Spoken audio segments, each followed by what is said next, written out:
క్రీస్తునందు ప్రియ దేవుని బిడ్డలరా, దేవుడు దీనులను దీవించే దేవుడు. దీవెనలు దీనులకు కలిగే దీవెనలు. దేవుని దృష్టిలో దీనులైన వారు ఎవరు? ఆ దీనులకు దేవుడు అనుగ్రహించినటువంటి ఈవులు, మేలులు, ఆశీర్వాదాలు ఏమిటై అనేది మనం ఇప్పుడు దేవుని యొక్క వాక్యములో నుండి మనం పరిశీలన చేద్దాం. దానికంటే ముందుగా దీనులు అంటే ఏమిటంటే, ఇంగ్లీష్లో ఏముంటుందంటే దీనులు అన్న చోట పూర్ అండ్ నీడీ. భక్తుడు ఒక ఆయన ఏమని ప్రార్థన చేస్తాడంటే, నేను దీనుడను దరిద్రుడును అంటాడు. దీనుడు పూర్ నీడీ అంటే పేద స్థితి, అవసరత. అంటే దేవుని ఎదుట ఈ భూ సంబంధంగా మనకు ఎన్ని ఉన్నా, ఆస్తి ఉన్నా, అందం ఉన్నా, జ్ఞానం ఉన్నా, ఐశ్వర్యం ఉన్నా, మనుషులున్నా, ఏమన్నా ఉన్నాయి, మనిషికి ఏమేమి అవసరం ఈ భూమి మీద బతకడానికి అన్ని ఎన్ని ఉన్నా సరే, దేవుని ఎదుట మనము దీనులమే. అంటే లేని వాళ్ళం, ఏమీ లేని వాళ్ళం. ఆయన ఇస్తేనే ఇవన్నీ ఉన్నాయని అనుకోవాలి. మనం బ్రతుకు కూడా దేవుడిచ్చిన జీవమే. ఆయన మూలంగానే బ్రతుకుతున్నాము, ఆయన మూలంగానే చలిస్తున్నాం, ఉనికి కలిగి ఉన్నాం అని బైబిల్ సెలవిస్తుంది. అంటే దేవుని ఎదుట ఎంత కోటీశ్వరుడు అయినను, ఎంత ఆస్తిపరులైనను, ఎంత తెలివి జ్ఞానం కలిగిన వారైనను, ఎంత ఆయురారోగ్యాలు కలిగిన వారైనను, దీనులు అంటే అవసరత కలిగిన వాళ్ళమే, దీన దరిద్రులమే దేవుని ఎదుట. ఇది బాగా గుర్తుపెట్టుకోవాలా.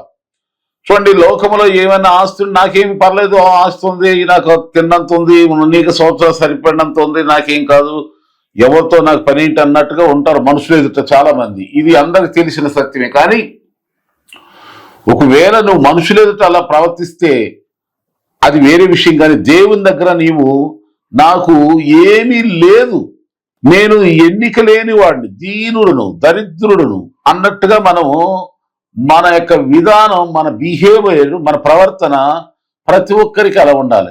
అలా ఉన్నప్పుడు దేవుడు ఏం చేస్తాడు అని ఒక 7 విషయాలు ఈ సందర్భంగా మీకు చెప్తాను.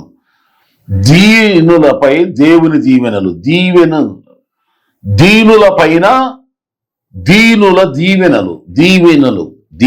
దీవెన కొరకే కదా, ఆశీర్వాదం కొరకే కదా ప్రతిరోజు, ప్రతి సమయం, ప్రతి క్షణం ప్రతి ఒక్కరు కూడా ప్రయాసపడుతూ ఉంటాం. అయితే దీనులకు అనుగ్రహించే దేవుని దీవెనలు ఏంటంటే, మొదటగా కృప అనుగ్రహిస్తాడు. యాకోబు పత్రిక 4:6 దేవుడు అహంకారులను ఎదిరించి దీనులకు కృప అనుగ్రహిస్తాడు. మొదటి పేతురు పత్రిక 5:5 చూస్తే కూడా అహంకారులను దేవుడు ఎదిరించి దీనులకు కృప అనుగ్రహిస్తాడు. దేవుడు కృప అనుగ్రహించేటువంటి వాడు ఎవరికి? దీనులకు. అనగా, ప్రభా నీవు లేకుండా నేను బ్రతకలేను, నీవే నా ఆస్తి, నీవే నా ఆరోగ్యం, నీవే నా ఐశ్వర్యం, నీవే నా సర్వం, నా సమాధానం, నా సమస్తం నీవే, నీవు లేనిదే ఏదీ లేదు. ఎన్ని ఉన్నా, ఏమున్నా, ఎంతమంది ఉన్నా, నీ కృప లేకుండా, నీవు లేకుండా నేను బ్రతకలేను అన్నదే దీనత్వం. కనుక ఆ దీనత్వం కలిగిన వారికి దేవుడు కృప అనుగ్రహిస్తాడని ఉంది. 149వ కీర్తన 4వ మనకి ఏమని చెప్తుందంటే, 149వ కీర్తన 4వ దీనులను రక్షణతో అలంకరిస్తాడు, రక్షణకరంగా ఉంటాడు దేవుడు. రక్షణనే ఒక అలంకారంగా దీనులను రక్షణకు అలంకరిస్తాడు. 68వ కీర్తన గ్రంథం 10వ చూస్తే దీనులకు సదుపాయాలను సృష్టిస్తాడు, సదుపాయాలు కలగజేస్తాడు. మనం ఇంకా బైబిల్లో మనం చూస్తే దీనుని ఎడల ఆయన దయ చూపిస్తాడు. సామెతల గ్రంథం 3:34 చూసారా? కృప అనుగ్రహిస్తాడు, రక్షణ అనుగ్రహిస్తాడు, దయ చూపిస్తాడు, మంచి సదుపాయాలు ఆయన కల్పిస్తాడు దీనులకు. ఇది మొదటి విషయం. తర్వాత చూస్తే రెండవదిగా దేవుడు దీనులను ఆదరిస్తాడు. 2వ కొరింథీ పత్రిక 7:5 చూస్తే దీనులను ఆదరించు దేవుడు తీతు రాక వలన మమ్మును ఆదరించిన అపోస్తలుడైన పౌలు గారు ఒక సందర్భంలో చెప్తున్నారు. కనుక దీనులను దేవుడు ఆదరిస్తాడు, మొదటగా కృప చూపిస్తాడు, దేవుడు రక్షిస్తాడు, దీనులను సదుపాయం కలిగిస్తాడు, అనుగ్రహం చూపిస్తాడు, దయ చూపిస్తాడు దీనుల. కనుక దీనుల రెండవదిగా చూస్తే ఇక్కడ మనం చూస్తే ఆదరణ మనుషులు ఆదరించేదానికి దేవుని ఆదరణ గొప్పది. దేవుడు నిన్ను ఆదరిస్తాడు. ఆదరణకర్తగా పరిశుద్ధాత్మ దేవుణ్ణి మనకి పంపించాడు కనుక ఎల్లప్పుడూ కూడా మనకి దేవుని ఆదరణ ఉంటుంది. దీనత్వంతో ఉన్నప్పుడు మాత్రమే దేవుడు దీనులను ఆదరిస్తాడు. బాగా గుర్తుపెట్టుకోండి. మూడవదిగా చూస్తే లూకా సువార్త 1:52 ఉందంటే, సింహాసనం నుండి బలవంతులను పడదోసి దీనులను ఎక్కించును. సింహాసనం మీద నుండి బలవంతులైన వాళ్ళని, జ్ఞానవంతులైన వారిని, ఎన్నికైన వారిని, వాళ్ళను పడదోసేసి ఏమీ లేనటువంటి వాళ్ళను, ఏ యోగ్యత లేనటువంటి వాళ్ళని, దీనత్వం వహించిన వారిని దేవుడు సింహాసనం ఎక్కిస్తాడు. నాలుగవదిగా మనం చూసినట్లయితే మత్తయి సువార్తలో యేసుక్రీస్తు ప్రభువారు 5వ అధ్యాయంలో చెప్పారు కదా, ఆత్మ విషయంలో దీనులైన వారు ధన్యులు, ఆశీర్వించబడతారు. అంటే ధన్యులు అనే మాట ఆశీర్వించబడతామని అర్థం. కనుక మత్తయి సువార్త 5:3 ఈ మాట మనం చూస్తున్నాం. ఆత్మ విషయంలో దీనత్వం అంటే ఏంటో మళ్ళీ వివరంగా చెప్తాను ఇంకో ప్రసంగంలో. కానీ ఆ దీనులైన వారిని ఆశ్రయిస్తాడు, ఆదరిస్తాడు, అంతేకాదు కృప చూపిస్తాడు, హెచ్చిస్తాడు. ఇక పోతే మనం గమనించినట్లయితే 5వ పాయింట్ ఏంటంటే, వారికి ఎప్పుడు కూడా శుభవచనాలు, దీనులకు శుభకరమైన మాటలు, శుభకరమైన సమాచారాన్ని, శుభకరమైన విషయాలను దేవుడు చెప్తాడని ఇక్కడ యెషయా గ్రంథం 61:1 దీనులకు సువర్తమానము ప్రకటించుటగా ఉంది. దీనులకు చూడండి, సువార్త ప్రకటిస్తాం, వాక్యం బోధిస్తాం. ఎవరు వింటారు ఎక్కువగా వాక్యం అంటే? దీనులు వింటారు. దేవుడు ఏమన్నా నాతో మాట్లాడితే ఆదరించబడదాం, బలపరచబడదాం, ధైర్యపరచబడదాం అని చెప్పి ఎవరు ఎదురు చూస్తారు? దీనత్వం కలిగిన వాళ్ళు. అంటే దేవుణ్ణి లేకుండా నేను బ్రతకలేను అనే భయముతో, వినయముతో, విరిగి నలిగిన హృదయం కలిగిన వారు మాత్రమే ఈ సువర్తమానం అనగా దేవుని మాటలు వింటారు. అలాంటి వాళ్ళకి దేవుడు సువర్తమానం ప్రకటిస్తాడు. చూడండి, గర్విష్ఠులు, అహంకారులు, ఎదిరించేవాళ్ళు, వాదించేవాళ్ళు చాలా మంది, వాళ్ళకి వినపడతానంటే కదా వాళ్ళు వినరు. ఎప్పుడు వింటారంటే ఏదన్నా రోగం చేతో, పేదరికం చేతో, లేకపోతే అనుకోని సంఘటనలతో వాళ్ళ స్థితిగతులు మారిపోయినప్పుడు వాళ్ళు దీనిలో వాళ్ళకి వద్దన్నా కానీ పేదరికమో, దరిద్రమో, రోగమో ఏదో ఒకటి వచ్చి పడింది. అప్పుడు ఏం చేయలేని స్థితిలో దీన స్థితిలోకి వెళ్ళిపోతారు. ఆ దీన స్థితిలో అప్పుడు ఖచ్చితంగా అప్పుడు వినిపిస్తాడు దేవుడు. అప్పుడు కూడా సువార్త వినిపిస్తాడు. అందుకని దెబ్బ కొట్టినాక, పడిపోయినాక, జబ్బు వచ్చినాక, లేవలేని స్థితిలో పడిపోయినాక, సావు మీదకి వచ్చినాక, యేసు ప్రభువా నన్ను రక్షించు, ఏ దేవుడు నన్ను రక్షించలేకపోయాడు, నన్ను నేను రక్షించుకోలేకపోయాను, ఏ మనిషి నాకు రక్షణ ఇవ్వలేదు, వాళ్ళని నమ్మాను, వీళ్ళని నమ్మాను, అటుపోయాను, ఇటుపోయాను, అంతా వృధా అయిపోయింది, ఆస్తి లేదు, తింటాం తిండి లేదు, తాగటం ఛాయ్, టీ తాగటం కూడా పైసలు లేవు అని అంత దుఃఖం, ఏడుపు, అంత కొదవ, దరిద్రత రాకముందే దీనత్వం వహించి యేసుక్రీస్తు సువార్తను విను, వాక్యాన్ని విను. అలాంటి వాళ్ళకి దీనత్వం వహిస్తే నీకు దేవుడు ఎప్పుడు కూడా తన సువర్తమానాన్ని ప్రకటిస్తాడు. బైబిల్ ఏం చెబుతుందంటే దీనులకు ఆయన న్యాయం జరిగిస్తాడు. యోబు గ్రంథం 36:6 మనం చూస్తున్నాం. కనుక 25వ కీర్తన 9వ కూడా ఏమందంటే, న్యాయ విధులను బట్టి దీనులను నడిపిస్తాడు ఆయన, తన మార్గాలను దీనులకు నేర్పిస్తాడు. గర్విష్ఠులకు, అహంకారులకు దేవుడు ఏం చెప్పడు. చెప్పిన వాళ్ళు వినరు కదా. పందుల ముందు ముత్యాలు పోసినట్లు అయిపోద్ది కదా. అందుకని ఈ అమూల్యమైన వెలకట్టలేని దేవుని మాటలు ఈ యూట్యూబ్ ఛానల్లో కూడా వాక్యం వినేవాళ్ళు తక్కువ. అంటే దీనత్వం కలిగిన వాళ్ళు వింటారు. దురద చెవులు గలవాళ్ళు, అహంకారంగా ఉన్నవాళ్ళు, ఎవరు పడిపోయారు, ఎవరు ఓడిపోయారు, ఎవరు గెలిచారు, ఎవరు తగ్గారు, ఎవరు ఏమిటి అని చెప్పి సమాచారం వస్తాయి చూసారా. అక్కడ పాస్టర్ గారు, అక్కడ పాస్టర్ గారు, అక్కడ సంఘం, ఇక్కడ ఈ సంఘం, లేదా అక్కడ పార్టీ వాళ్ళు, ఈ పార్టీ వాళ్ళు, ఈ కొట్లాట్లు, తన్నులాట్లు, లేకపోతే ఇది వాదోపవాదాలు జగడాలు అలాంటివి అయితే చెవులు కొరుక్కుని మరి వింటారు, వద్దన్నగా వింటారు. ఇది పెద్దలు మాత్రమే చూడండి, ఇది స్త్రీలు చూడమాకండి, పురుషులే చూడాలి లేకపోతే స్త్రీలే చూడాలని పెట్టినా కానీ వింటారు, అందరూ వింటారు. కానీ వాక్యం అనే వారికి చాలా మంది తక్కువ వింటారు. కారణం ఏంటంటే దీనత్వం లేదు. దీనత్వం ఉంటే దేవుడు వాళ్ళలో ఆ వినే బుద్ధి పుట్టిస్తాడు. ఉంటుంది దేవుడు విందా, వాళ్ళ గురించి వీళ్ళ గురించి వింటే మనకేమొస్తుంది?